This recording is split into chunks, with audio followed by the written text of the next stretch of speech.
Bien, ahora vamos a analizar qué es lo que nos dice realmente Génesis 1. Recordemos que los primeros 11 capítulos de Génesis, justamente los más controversiales, son capítulos que han sido usados por muchos no creyentes para burlarse de la Biblia, de su contenido, porque piensan que son básicamente meras fábulas infantiles que no merecen ser una base sólida para la fe cristiana y que pueden, por su tanto, ser prescindibles y ignorarse sin ningún problema y sin ningún trámite. ¿Es eso cierto? Evidentemente no. Vamos ahora a descubrir que efectivamente no. Pero también es una realidad que Génesis 1 también tiene un gran problema, no con la gente del mundo, sino entre los mismos creyentes, porque unos creyentes piensan que su interpretación es de una manera y otros creyentes piensan que su interpretación es de otra manera. Vamos ahora a analizar tres de las más importantes teorías sobre lo que Génesis 1 significa. La primera de ellas es la de los literalistas, es decir, aquellos que asumen que debe interpretarse de la manera literal lo que dice el capítulo 1 y que esos elementos fueron creados en esos días tal como lo menciona en ese orden cronológico y que esto significaría que efectivamente el universo, la Tierra y la vida en la Tierra fueron creados hace unos 6.000 años aproximadamente, y eso lo sabemos por la cronología de las vidas desde Adán hasta Abraham y los siguientes, ¿no? Ahora bien, los científicos, por otra parte, dicen que eso no puede ser porque la evidencia científica constata con toda claridad, tanto a nivel cósmico o cosmológico, como a nivel geológico, como a nivel biológico, que el universo, la Tierra y la vida son mucho más antiguos. Los anillos de los árboles, por ejemplo, con esa técnica se puede medir la antigüedad hasta 10.000 años, carbono 14 hasta unos 50.000 años. Y tenemos también los testigos de hielo que se sacan en la Antártida, por ejemplo, se pueden hacer evaluaciones de varios cientos de miles de años de historia de la Tierra. Por lo tanto, no hay manera de conciliar esa visión literalista con la cientifista, pero la cientifista también tiene un problema, porque decir que los días que menciona Edison son días era, periodos indefinidos de mayor duración, también violenta la exégesis de Génesis 1. Y veremos también un pasaje en Éxodo capítulo 20 que habla también de que en 6 días hizo Dios los cielos y la tierra. Ahora vamos a ver qué significa eso realmente. ¿Será que es como lo dicen los literalistas, que efectivamente fue en 7 días literales, o perdón, 6 días literales, o los científicos que dicen que no fueron días era? Bien, hay una tercera tesis que es, digamos, la más conciliadora entre las dos, porque concilia muy bien la primera con la segunda, pero también tiene problemas. O sea, podríamos decir que ninguna de estas tres es correcta. Pero bueno, vamos a explicar qué significa ese término medio que señala que Génesis 1, del 1 al 2, y es verdad, no está vinculado al verso 3. Ya vamos a ver de qué manera se vinculan, y por lo tanto, cuando Dios dice en el principio creó Dios los cielos y la tierra, significa que los creó en un pasado no determinado, y por lo tanto el universo y la tierra puede tener la antigüedad que la ciencia pueda determinar, y no tiene ningún problema con lo que dice la Biblia. Por lo tanto, pero sin embargo ellos dicen que en el momento en que se señala Génesis, hace unos 6.000 años, Dios terraformó, por así decirlo, es un término decir que adaptó la Tierra, que era un planeta estéril como es Marte hoy en día, como es Mercurio, como es Venus y cualquier otro planeta que podemos encontrar por ahí, totalmente inerte, vacío, sin utilidad, y Dios lo transformó en un planeta útil para que pueda ser habitado no solamente por especies animales, sino también por los seres humanos. Entonces, ahí como que se concilia una cosa con la otra, pero aún así tiene problemas. Porque dice, bueno, la biología es muy, muy reciente, pero muy reciente, y si los estratos de los fósiles están revueltos y nos señalan una antigüedad mucho mayor, pues es por efectos de la catástrofe del diluvio, que es lo que hizo que surgieran todos estos registros. Y no es que estén muy alejados de la verdad también, pero hay problemas incluso con esta tesis también hay problemas. Es decir, cualquiera de las tres va a tener dificultades y si tú te afilias a cualquiera de ellas, va a haber cosas que no van a calzar. simplemente no va a funcionar. Yo al principio, cuando era ateo y no era creyente, pues creía la versión científica. Luego de hacerme creyente, recuerdo que en los años 80, un pastor, vi que tenía en su biblioteca la serie Creación y Ciencia, que Santiago Escuén, un gran trabajo, le tradujo al español. Eran 8 o 10 tomos, no recuerdo bien, pero sí me los leí toditos. Y recuerdo que, bueno, me impresionó mucho los argumentos de los creacionistas de la Tierra Joven, pero conforme pasó el tiempo comencé a notar ciertos defectos, ciertas inconsistencias, ciertas precipitaciones fruto del sesgo, del prejuicio muy fuerte de hacer de que todo encaje con los 6.000 años, que al final me di cuenta de que sus criterios y muchos de sus argumentos, no todos, pero eran bastante discutibles, no dignos de mucha confianza. Por lo tanto, me alejé un poco. Más bien me fui a la segunda tesis, a la cientifista, pero siempre encontré problemas. Había cosas que son muy difíciles de conciliar. Y si tú buscas ver una versión científica de Génesis 1, te vas a dar de cabezazos contra la pared porque no te va a funcionar. Y ahora vamos a ver cómo esas dificultades al final son la clave para resolver el enigma. Pero vamos, sigamos. Bien, vamos a... Nunca, por cierto, me afilié a la término medio, en la tercera nunca me afilié, pero bueno, la cosa es que gracias a Dios puedo, a través de un estudio más profundo de la Biblia misma y también por el estudio de otros eruditos hebraístas, pues encontrar cuál es la verdadera exégesis de este capítulo. Y esto es muy importante que lo sepan los cristianos, no solamente para que no se estén peleando, sino por estas dos razones. La primera, como le decía, para que no se peleen los creyentes, porque en este tipo de peleas a veces hay actitudes poco cristianas. Me refiero a descalificaciones, incluso acusaciones de que unas personas que creen una cosa no son nacidos de nuevo, porque tú no puedes ser verdadero cristiano si no crees lo que yo creo, y se acabó. Y eso crea una desazón, riñas, y bueno, podría contarles anécdotas sobre esto, pero en fin, no voy a tratar de demorarme mucho. Y luego viene, miren, la segunda de las consecuencias negativas, yo diría que la más absolutamente terrible de todas, que una mala exégesis de Génesis 1 puede hacer en las iglesias. Yo sé que lo que voy a decir ahora le puede desagradar a algunas personas.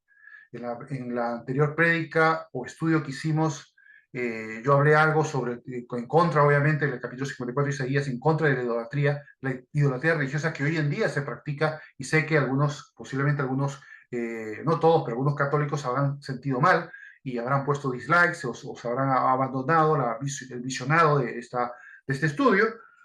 Y claro, ahora puede suceder lo mismo esta vez con evangélicos. Si bien ahora el público objetivo al cual yo me dirijo, porque obviamente yo predico en una iglesia evangélica, es al pueblo evangélico.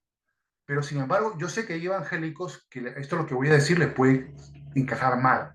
Pero voy a demostrar todo lo que estoy diciendo.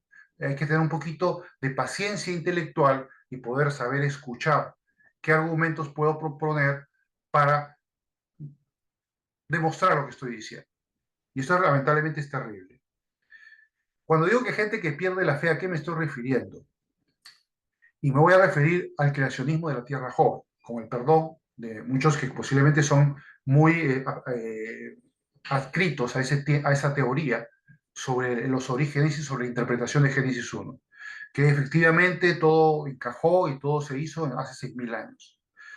¿Qué pasa cuando nuestras iglesias enseñamos a los jóvenes principalmente, no solamente a los jóvenes, también a los adultos, pero sobre todo a los jóvenes? ¿Por qué digo a los jóvenes? Porque esos jóvenes van a la universidad, a las escuelas, y luego van a ser confrontados con una realidad de una evidencia científica que les va a contradecir lo que oyeron en sus iglesias. En sus iglesias les hablaron del Evangelio de Cristo y también les hablaron de que todo se creó hace 6.000 años. Cuando descubren que según la evidencia científica, no estoy hablando de interpretación científica, sino la evidencia científica, el mundo es más antiguo, dicen, bueno, si me han engañado diciéndome algo que no es verdad, también seguramente me habrán engañado con el Evangelio. Y seguramente lo que me han dicho de Jesús es una mentira también es falso. Si una cosa es falsa, será también falsa la otra. ¿Y estos creyentes qué hacen? Bueno, creyentes no muy sólidos, evidentemente, porque no creo que sean si fueran verdaderamente sólidos no lo harían, pero claro, vivimos así tenemos a muchos creyentes profesantes que no han nacido de nuevo en nuestras iglesias y muchos de ellos son jóvenes, porque aún no han entendido bien el Evangelio. Pero van a las iglesias, participan, van a campamentos, en fin. Pero llega un momento de cuando están en la universidad, se confrontan con estas cosas y ¿qué pasa? Pierden la fe. Algunos vuelven, otros no vuelven nunca. O sea, es decir, se van al infierno porque en las iglesias les enseñaron una exégesis equivocada. Ahora, yo sé que algunos se escandalizarán de decir, no, ¿por qué dices que es una exégesis equivocada? Ahora vamos a ver por qué es una exégesis equivocada. Para eso está, ese es el propósito de estudiar Génesis, es que podamos entender cuál es la forma o la visión, la luz con la cual tenemos que ver estos primeros capítulos, en particular el capítulo 1, para no caer en ninguna de esas tesis que al final nos llevan a un atolladero, a un callejón de salida e incluso a que gente pierda la fe. Por poner un pequeño ejemplo, hay también cristianos e iglesias, lamentablemente, que enseñan la tierra plana. Yo sé que por ahí puede ser que haya algún adicto a la tierra plana, pero la tierra plana es manifiestamente falsa.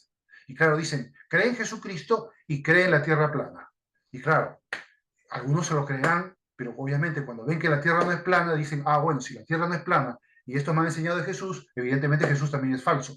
Porque, claro, si la tierra plana no es verdaderamente plana, sino redonda, y me hablan del Evangelio de Cristo, seguramente el Evangelio de Cristo tiene que ser falso, por lo tanto dejo de creer en Cristo y ya, al infierno que derechito en vía ancha, ¿no? Ese es el problema que tenemos que evitar. Por eso las exégesis bíblicas sobre Génesis 1 son muy importantes, son tremendamente importantes. No podemos soslayar la importancia que tiene Génesis 1. Para eso está este estudio.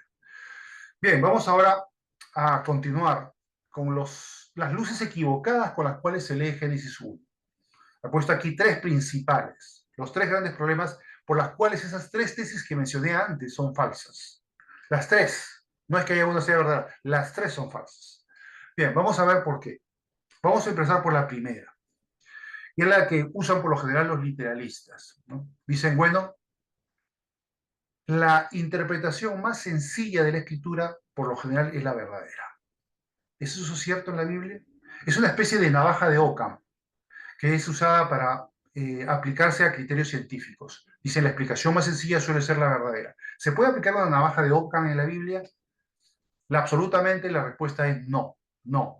No es la interpretación sencilla necesariamente la más verdadera. Si, por ejemplo, vamos al capítulo 6 de Juan, del Evangelio de Juan, y escuchamos la parte en que Jesús le decía a los que lo oían en ese momento, el que come mi carne y bebe mi sangre tiene vida eterna. Entonces, ¿qué podríamos uno entender así? Si lo sacamos del contexto, ¿qué pasaría? Diríamos, ah, caramba, Jesús nos está llamando a que seamos caníbales con su carne y que encima violemos la ley de Moisés que nos prohíbe beber sangre. O sea, es una barbaridad. Y es tal el efecto que produjo en los oyentes que muchos verdaderamente se escandalizaron y nunca más volvieron a estar con Jesús. Fíjense lo interesante. Y Jesús lo hizo adrede. Pero bueno, no voy a hablar mucho de ese tema, sino lo tomo como un ejemplo. Hay que ver el contexto. Luego les dice Jesús, lo que yo les he hablado no es carne, es espíritu, es espiritual.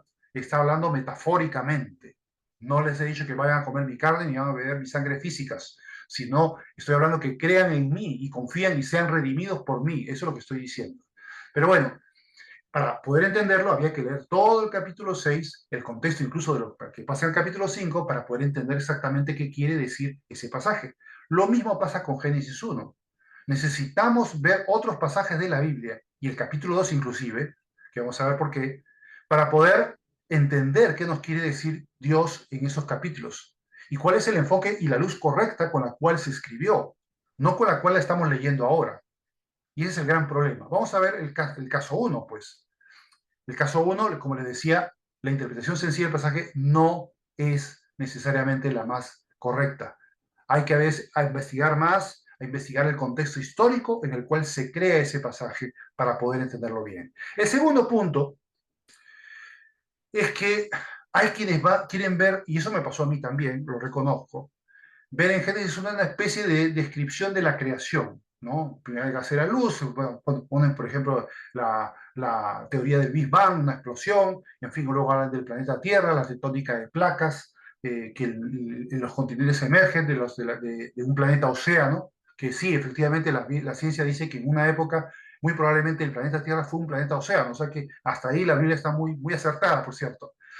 Pues bien, pero cuando vemos el capítulo, el día 4 perdón, y vemos que ahí recién se crean los estrellas y demás astros, como que se rompe todo el cajón y se nos viene abajo toda esa tesis de querer armonizar una visión científica histórico-cronológica con lo que dice Génesis 1. No, no funciona. Ahora, la tercera, quizás la más importante de todas las luces equivocadas, es ver Génesis 1 desde nuestra perspectiva actual. Pero no como lo veían las gentes del siglo segundo antes de Cristo. La sociedad en su entorno, cuando escriben sus poemas creacionales, va a escribirlo de una manera y una luz distinta. Ahora vamos a analizar esos puntos. Entonces, ¿qué pasa? Que tanto los literalistas como los cientifistas van a fracasar aquí también. Van a seguir viendo desde la óptica moderna algo que tiene que verse desde una óptica histórica muy distinta, de una cultura muy distinta, y que la misma Biblia, ojo, sin ser tan erudito como John Walton y otros por ahí, nos va a señalar eh, las pistas para poder entender qué quiere decir realmente Génesis 1. Bien, hay algo que hay que entender, y esto es muy importante. Aquí lo he puesto en letra negrita, letra mayúscula. La Biblia es un libro eminentemente teológico. No es un libro que nos quiera enseñar sobre la antigüedad de la Tierra y el universo, ni de asuntos científicos, ni el orden cronológico de los objetos de la creación, absolutamente para nada. No es su intención hablarnos de temas científicos. Puede en alguna parte mencionar algún tema o algún concepto científico, como el caso de Job, por ejemplo. En el libro de Job hay varios elementos científicos, pero no es el propósito. La Biblia no fue escrita para darnos una descripción precisa y cronológica de los orígenes del universo, de la Tierra y de la vida. No es su intención. Ahora vamos a ver cuál sí es la intención. Y esa intención es teológica.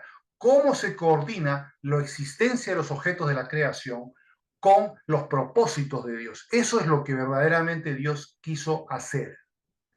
Aquí lo pongo en la parte principal, establecer a Dios como el autor de la creación y cómo los crea, ¿para qué? Para cumplir las funciones que Él ha puesto en su voluntad. Ese es el propósito de Dios, darles función. Y eso es lo que nos va a narrar Génesis 1. Y luego vamos a ver por qué el orden específicamente que tiene. Eso lo veremos en la próxima sesión. Bien, fíjense el pasaje de Isaías 45, 18, que nos va justamente a señalar que ese es su propósito. Veamos. Dice, porque así dijo Jehová que creó los cielos. Él es Dios, el que formó la tierra, el que la hizo y la compuso. Fíjense aquí lo que dice, no la creó en vano, para que fuese habitada, la creó.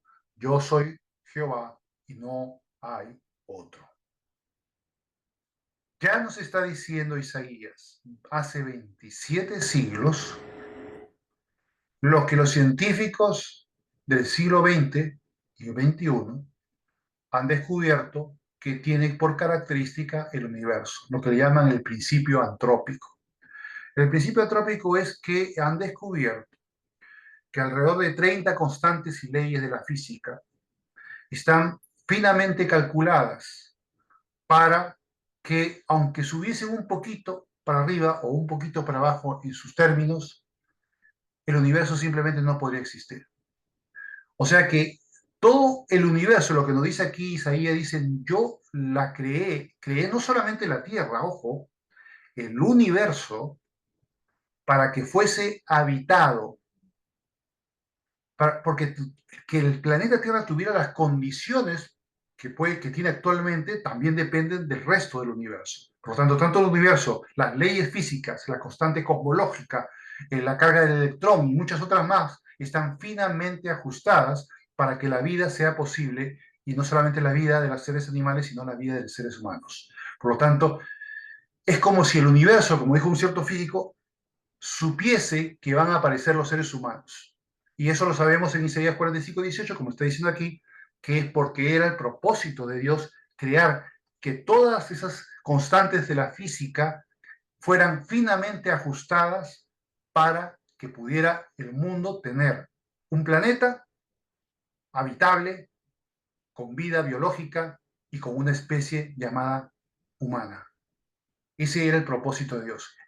Y por eso hizo y orquestó toda esa sintonía fina que los científicos han descubierto. Por lo tanto, lo que busca la Biblia decirnos es que Dios tuvo un propósito definido por el cual hizo todas las cosas. Y va a señalar esas cosas, las va a dar, va a declarar su existencia y va a nombrarlas. Y va a ver que eran buenas, que es parte justamente del propósito de Dios. Bien, vamos a seguir viendo esto. Ahora, fíjense que los problemas que vamos a abordar en este momento, yo creo que ya casi todos han conocido o han leído alguna vez el capítulo 1, no lo estamos leyendo en este momento, pero yo creo que ya muchos conocen el capítulo 1 y encontramos allí, en el capítulo 2 también, tres grandes problemas. Pero curiosamente esos problemas nos dan la pista para resolver los enigmas, curiosamente. Vamos a ver el primero de estos problemas. Dice el problema del cuarto día, lo que mencioné anteriormente. Cuando consideramos que en el verso 1 dice, en el principio creó Dios los cielos y la tierra, está ya integrando tanto los cielos, todos sus contenidos, con el planeta Tierra. Luego en el capítulo, en el día 1, verso 3, habla justamente de que a la luz le llamó día y a la oscuridad noche. Es decir, nos está hablando de una tierra que ya está rotando y está declarando que el día va a tener su uso, su función, y vio Dios que era bueno, y la noche también su función. Y la biología terrestre efectivamente tiene una función para la parte diurna y la parte nocturna. Hay animales que son más diurnos, otros animales que son más nocturnos. Y todo está encajado en una serie de ciclos que llaman ciclos circadianos, que son los que van a producir pues estas necesidades. Dios así lo determinó y así aparece en lo que llaman primer día. Ahora, ¿qué pasa con el segundo? Y eso es lo que muchos investigadores han jalado los pelos y se han quedado calvos. Pues ¿por qué? Porque resulta que en Génesis capítulo 2 vemos que a diferencia del primero, que parece que los seres humanos son creados al final, parece que son creados al principio y que luego después les aparecen los animales y Adán va a nombrarlos, ¿no? Ya vamos a explicar bien qué quiere decir este capítulo. Pero claro, uno al principio se arranca y dice, caramba, el primer capítulo me hizo una cosa y luego el segundo capítulo es tan diferente. Son dos relatos distintos de la creación, quizás. Y claro, esto crea un verdadero dolor de cabeza, ¿no? Y hay algunos, sobre todo investigadores, eruditos del mundo, que no son cristianos, no tienen al Espíritu Santo. Y claro, para ellos no pueden entender la teología, no entienden, no tienen tampoco el Espíritu Santo para que les ilumine la mente. Y claro, ellos dicen, bueno, la solución es muy simple. Hubieron varios gentes que uno dijo, bueno, la creación fue así, otro dijo la creación no fue de esta otra manera. Y lo que hizo Moisés fue juntarlos sin ton ni son y ya está, se acabó, dijo, no, aquí no me hago ningún problema. Eso le llaman la hipótesis documental, ¿no? Que eso del siglo X, creo que si no me equivoco, del siglo XIX, surge pues de que la Biblia pues es unos retazos mal hechos de distintas escuelas teológicas y por lo tanto distintas versiones de la creación de la humanidad. Y bueno, y uno se queda ahí pues con el dolor de cabeza de cómo encajo una cosa con la otra. Curiosamente, ahí está la clave de por qué esas tres tesis anteriores son falsas y por qué tenemos que entender la Biblia como un libro eminentemente teológico, porque el propósito es teológico. Lo que pasa en el capítulo 2, igual de hacer un pequeño adelanto, es que es una visión particular para poner teológicamente al hombre dentro de los propósitos de Dios. Es muy diferente de la visión general del capítulo 1. Pero como es un libro teológico, te lo va a describir desde un punto de vista teológico, no histórico cronológico ni tampoco científico. Ahí va una clave para dar una pista de por qué tenemos que entender que el libro que la versión de Génesis 1 y 2, de los capítulos, dos primeros capítulos son eminentemente teológicos. Y el tercero, vamos, por supuesto que también es eminentemente teológico. Bien, el tercer problema es el famoso orden cronológico de los días 3, 5 y 6. Si queremos armonizar o intentamos armonizar la aparición biológica científica con la de Génesis, van a haber algunas similitudes, ¿eh? Algunas similitudes, por ejemplo, es cierto que los animales marinos son anteriores a los animales terrestres, y eso lo dice la Biblia muy bien, día quinto marinos y día sexto terrestres. Pero cuando nos vamos al día tercero, resulta que los aves y las plantas aparecen antes que los marinos.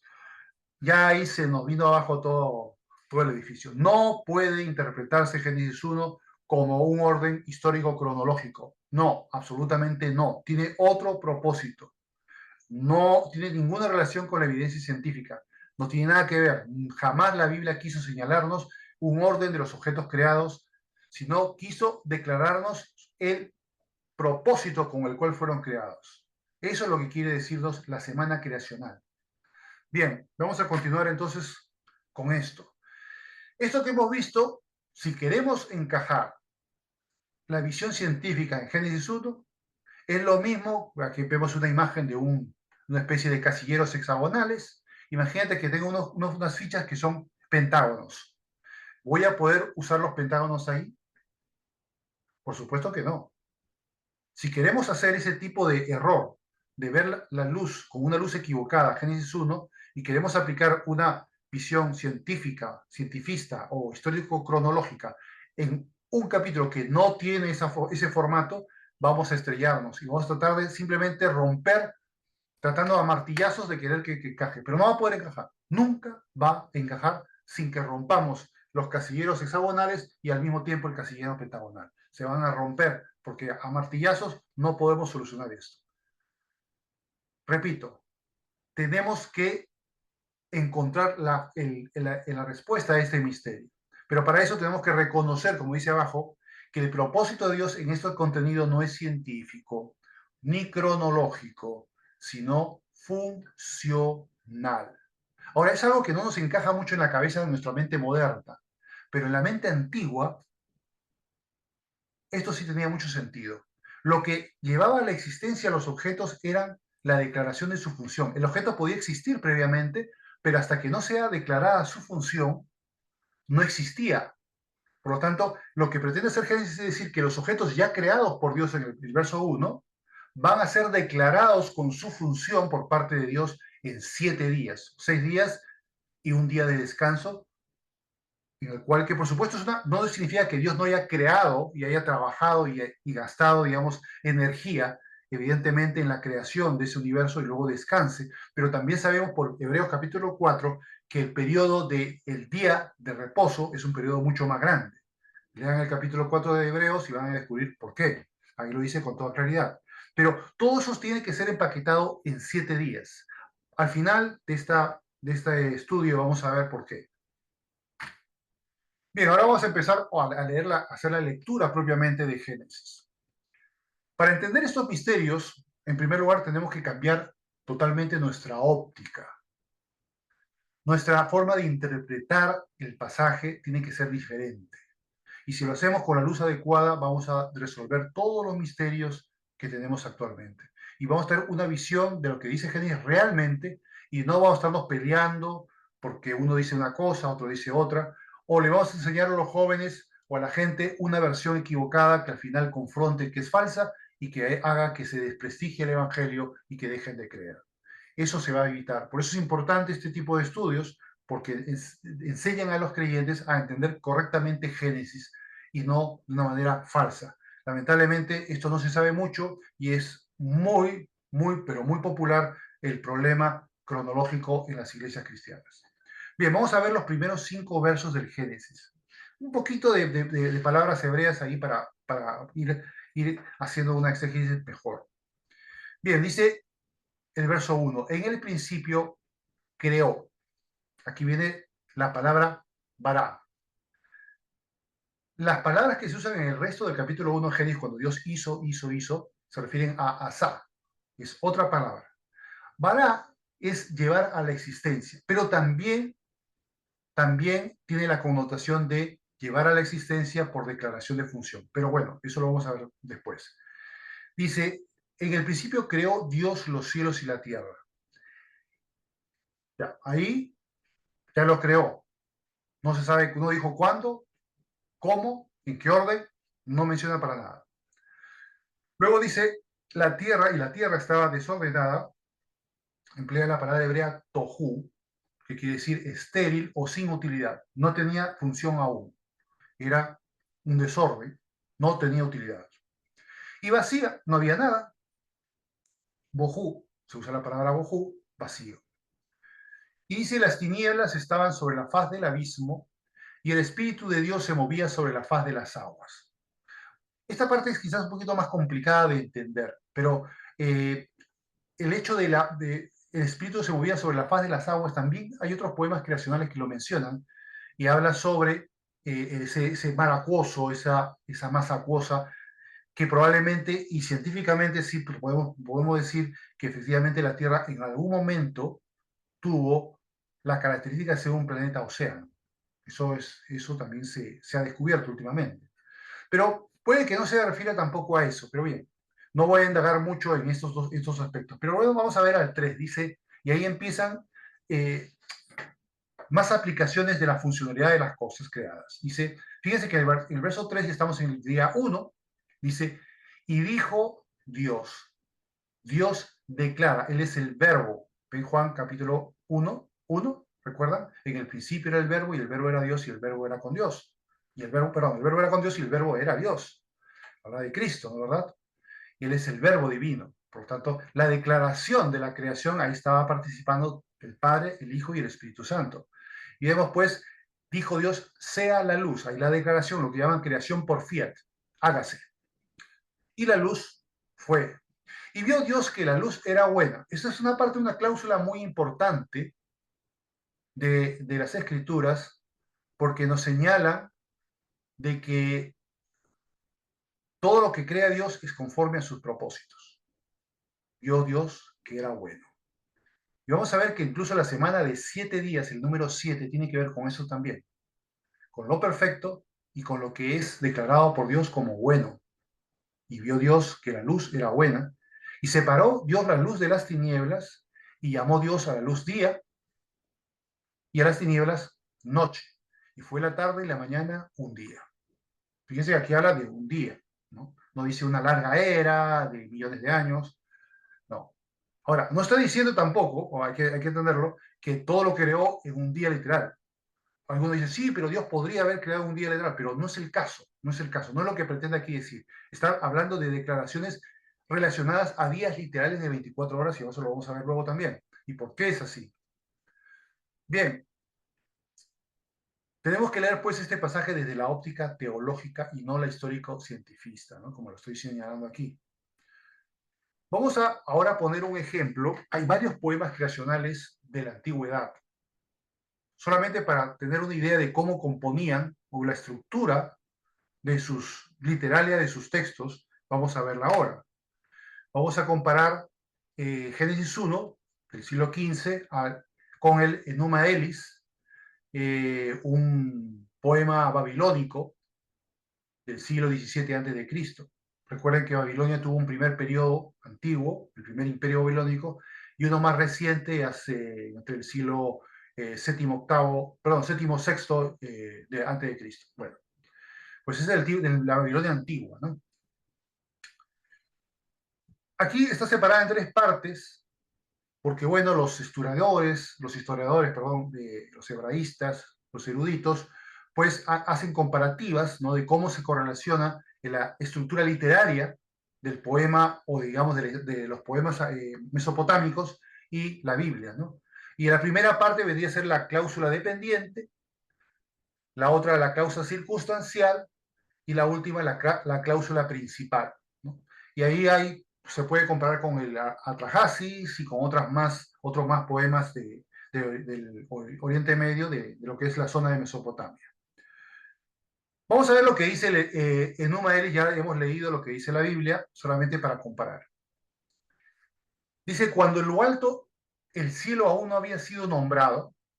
Fíjense lo interesante, dice que el cielo no había sido nombrado, como que no existía hasta que no sea nombrado. Eso es cómo pensaba la gente de entonces.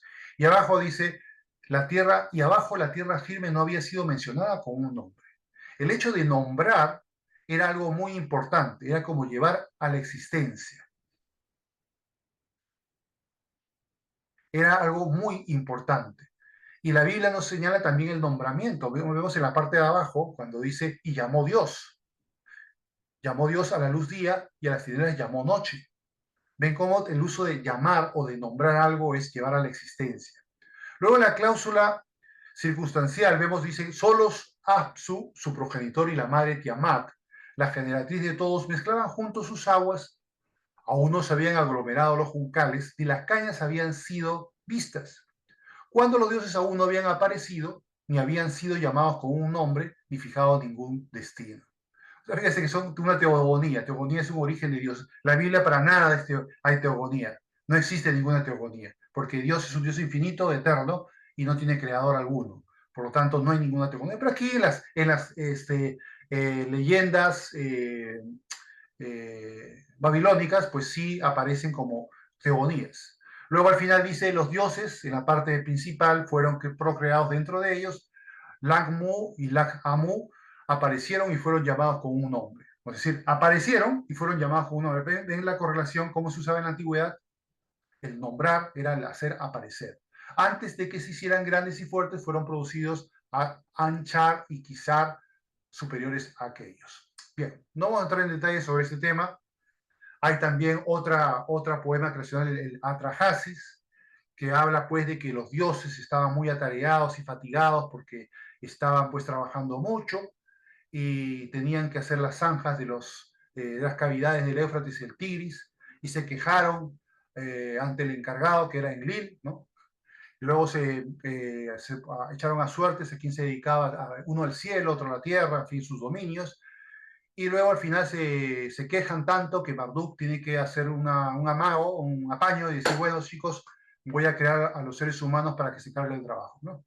Entonces, son historias así, que claro, tienen una enorme importancia para los historiadores, pero no dejan de ser disparatadas en sus planteamientos. Ahora, esto es muy importante. Comparemos uno y otro. Comparemos la Biblia y el Enuma Elis, o el Atrahasis, o cualquiera de otros más. Vamos a encontrar algo que tiene la Biblia que no tienen ellos: sobriedad. El relato de la Biblia es mucho más sobrio, mucho más sobrio, a diferencia de otros. Otros están hablando disparatadamente de politeísmo y del junco, del se quejó por el trabajo de la cuenca del Tigris y cosas por el estilo, y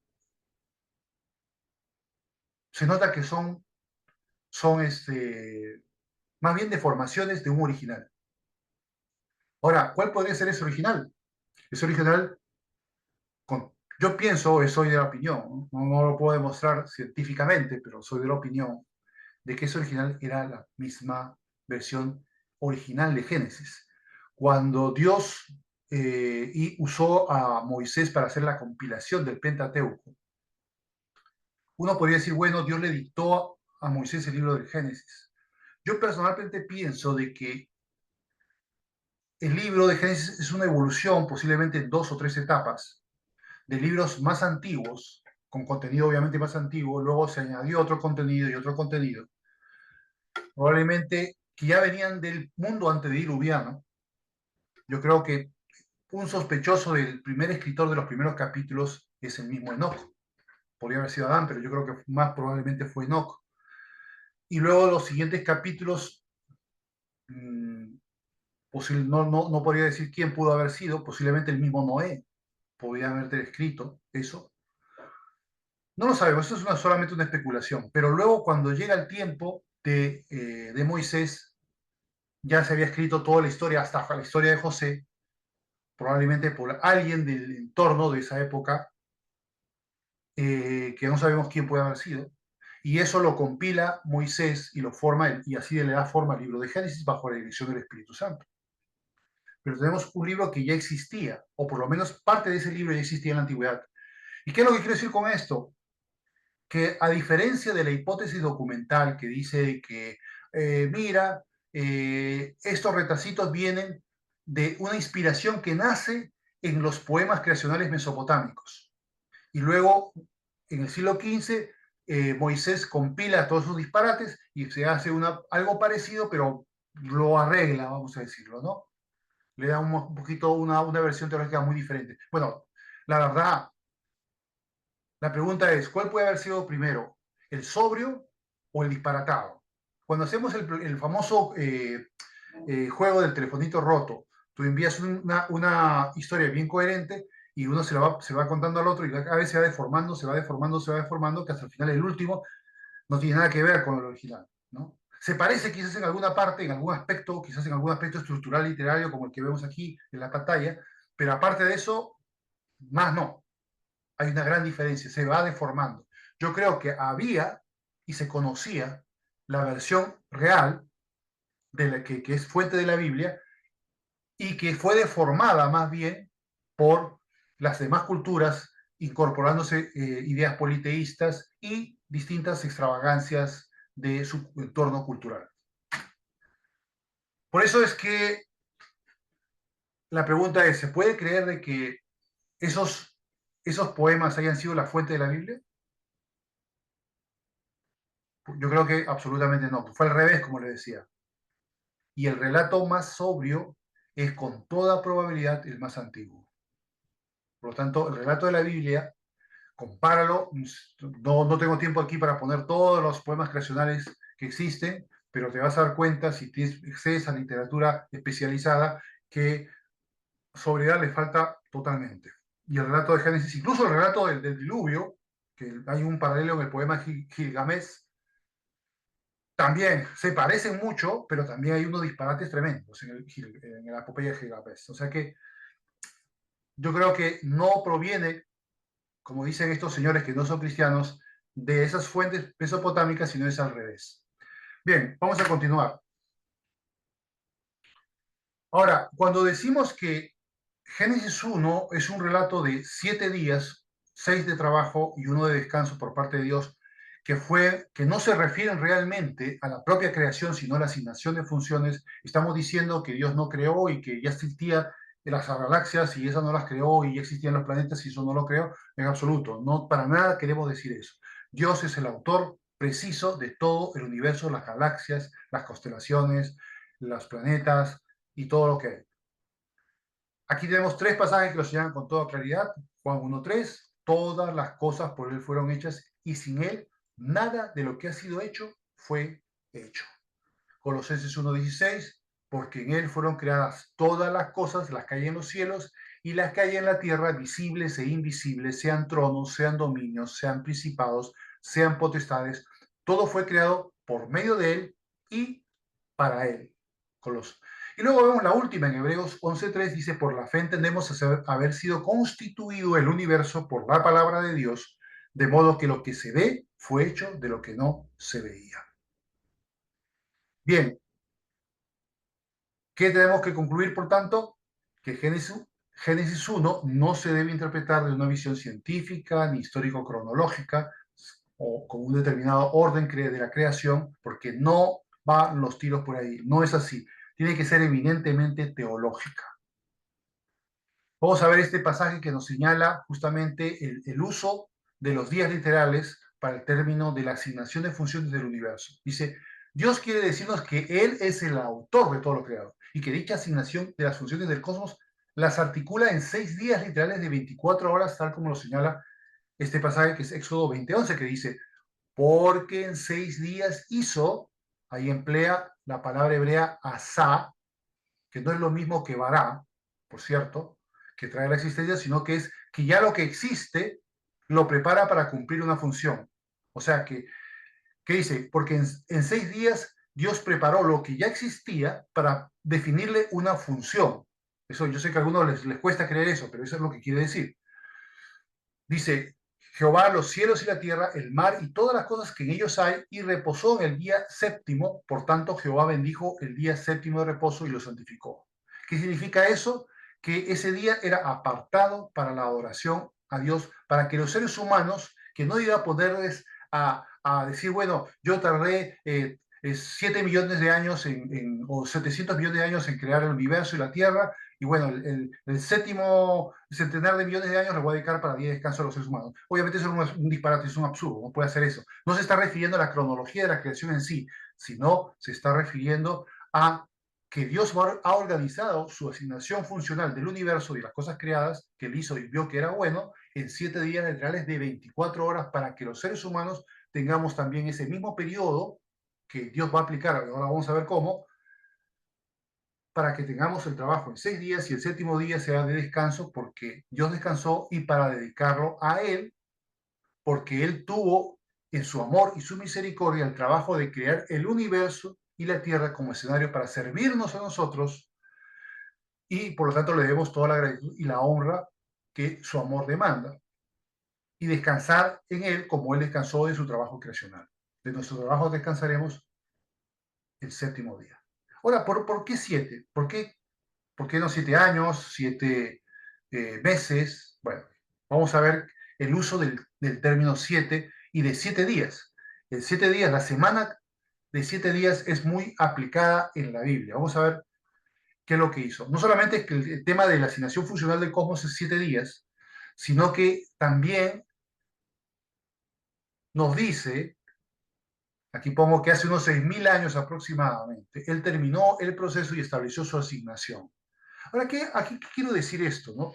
Porque claro, alguien podrá decir, bueno, si tú estás hablando de 6 días que son no tanto de la realidad en sí, del término de la duración de la creación de Dios, sino de la asignación funcional de Dios en esos días, ¿no será está diciendo que todo esto es una broma o todo esto es una fantasía y eso de los 6.000 años se va al garete? No, no se va al garete en lo absoluto. Esto de los 6.000 años sigue teniendo su vigencia, pero ¿qué fue lo que sucedió hace 6.000 años? Es que solamente todo apareció en un flash rapidísimo hace 6.000 años. No, pero sí podemos decir, y esto con mucha profundidad, y lo vamos a analizar con más profundidad cuando veamos el capítulo 2, es que el linaje humano parte, linaje humano de un Adán y Eva literales. Ojo, yo no estoy aquí, voy a decir que no, que son una metáfora teológica. No, no, no, no. Aquí ya hay cuestiones que tienen que ver con la teología, pero eso también tiene que ver con la teología, pero no estamos hablando de que sean figurados, ¿no? Algunos dicen sí, porque Adán significa también género humano, ¿no? Entonces, podemos hablar que es el género humano y es una metáfora del género humano. Pero les voy a explicar por qué tenemos que creerlos como Adán y Eva literales, porque ahí parte un linaje que por causa de su rebelión va a provocar que Dios tenga que resolverlo, aunque eso no significa que Dios no tuviera previsto desde la eternidad que esto iba a pasar, por supuesto que no, claro que sí lo tenía previsto, pero era parte de su plan, como dice Romanos capítulo 11, pues necesita pues que Jesucristo, como Dios, se encarne y pueda ir a morir en la cruz y resucitar para poder resolver en su redención a esa humanidad caída que empezó su linaje hace 6.000 años con Adán y con Eva. Y sí, son literales. Ahora, ¿por qué en 7 días? ¿Por qué Dios dispuso eso de hacerlo en 7 días? Dice, en primer lugar, porque el número 7 es un número sagrado que representa la completitud y que todo lo que Dios hace es bueno. Y también hay otras razones. Una de ellas también muy importante es porque 7 eran los días en que se consagraban los sacerdotes. Ahí está en Levítico 8, 33 al 35. También, si ustedes usan una concordancia electrónica y ponen 7 días, van a aparecer por lo general 88 referencias. De esas 88 referencias, alrededor de 70, la verdad que no me he dado el trabajo de contarlas precisamente, pero he descartado unas, se refieren a prescripciones rituales, sanitarias y de purificación en la ley de Moisés que duran 7 días. O sea que el intervalo de 7 días era un intervalo sagrado, muy usado en la ley de Moisés y por lo tanto tenía un carácter fundamental. Y es por eso que podemos entender por qué es que Dios usa una estructura de 7 días para poder hacer su asignación funcional de las cosas que Él ha creado en el universo y para que podamos, pues, tener ese séptimo día como día de descanso y podamos adorar a Dios en ese séptimo día. Pero no significa que Dios lo hizo en 7 días, aunque digan alguien por ahí dice, sí, pero Dios es poderoso para crearlo en 7 días. Pero bueno, tenemos la evidencia científica que no podemos soslayar que nos dice que eso no ha sido así. No voy a entrar en detalles, podría quedarme una hora hablando de un montón de circunstancias por las cuales el universo y la Tierra son más antiguos, pero ese es un tema para otra oportunidad que podrá hacerse en el futuro. Pero no es el caso aquí. Pero sí podemos decir que esa es la interpretación correcta. Ahora bien, podrá alguno de los oyentes decirme, no me has convencido. Bueno, espera a las próximas, los próximos estudios y vamos a ver si es que no te he convencido finalmente de que lo que estoy diciendo es la verdadera exégesis, interpretación de lo que es Génesis capítulo 1. Bien, hasta aquí terminamos este estudio y continuamos próximamente en la parte 2, pero el próximo domingo, por cierto, yo voy a predicar nuevamente en la iglesia, o sea, la grabación va a ser de la prédica desde el púlpito, va a ser un tema que no tiene nada que ver con Génesis, y al siguiente domingo continúo con la segunda parte de lo que hemos visto hoy para poder proseguir con el estudio de Génesis. Oremos. Señor, te damos las gracias por el estudio de tu palabra y te amamos por tu gran amor, Señor, para haber creado este universo, para que pudiéramos vivir en él. Te pedimos, oh Dios, que podamos ser responsables y agradecidos y que ese séptimo día verdaderamente sepamos que es el día dedicado para ti, un día en el cual te tenemos que adorar, y Señor, debemos descansar y adorarte. Te pedimos, oh Dios, que no nos olvidemos que esto no son cosas del pasado remoto, sino que deben aplicarse en la vida de todo creyente cristiano, el respeto al día del Señor, que es el día que nosotros usamos como día domingo. Te pedimos todo esto y te pedimos que nos ayudes en el entendimiento de todos estos temas, que son temas difíciles, en el nombre de Jesús. Amén.